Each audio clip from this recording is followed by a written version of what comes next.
Message au président de la République démocratique du Congo.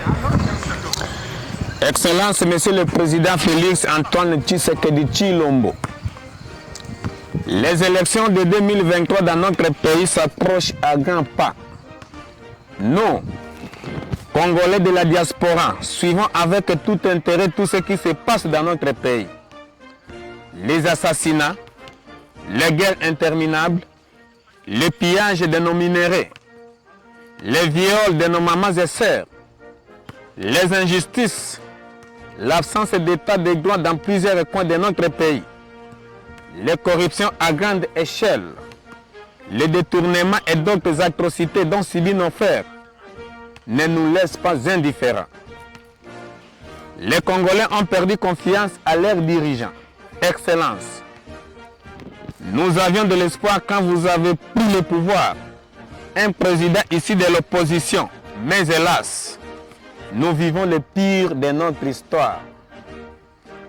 Le corps sécuritaire de notre pays est infiltré jusqu'à Samoa-le-Pinière.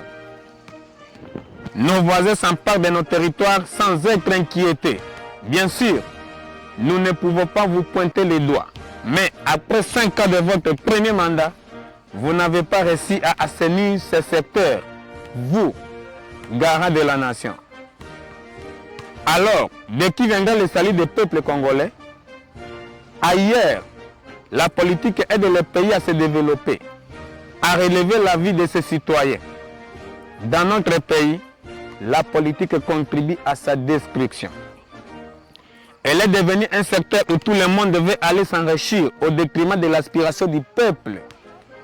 Un pays sans route, sans électricité, sans hôpitaux, tout est nul. Excellence, nous en avons marre. Pendant 5 ans de votre règne, les choses vont de mal à pis. Les guerres ne s'arrêtent pas. Les tueries et assassinats s'aggravent. Les enlèvements sont la monnaie courante, même à Kinshasa où vous habitez. La jeunesse est abandonnée conséquence de la multiplication des réseaux de kidnapping des groupes armés. Monsieur le Président, vous êtes encore candidat à votre propre succession. Quel est votre agenda pour le quinquennat à venir? Comme de crier si haut, nos parents, nos frères et sœurs ont besoin de vivre en paix dans leur pays, de manger à leur faim. Les jeunes ont besoin du travail. Les fonctionnaires, un bon salaire. Les militaires et policiers et d'autres agents de sécurité, une bonne prise en charge pour qu'ils remplissent bien leurs tâches. Restaurer un état de droit partout dans le pays. Une justice équitable. Arrêter l'hémorragie de fuite des cerveaux congolais. La RDC a besoin de ses fils et filles pour son émergence.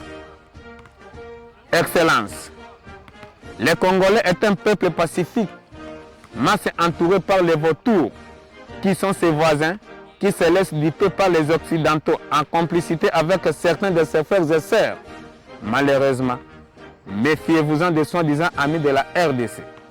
Tous veulent voir la RDC, notre pays, rester à genoux pour toujours.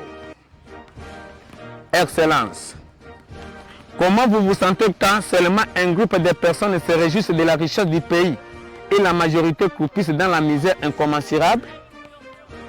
Comment vous vous sentez quand vous faites vos discours en français, quand les voisins les font en leur langue nationale?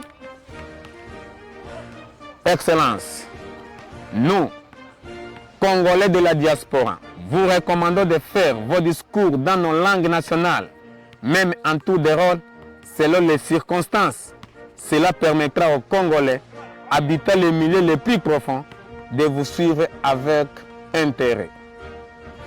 Nous osons croire, Monsieur le Président, cette fois-ci, si vous êtes réélu, vous prendrez nos recommandations en considération pour le bien des fils et filles de la RDC.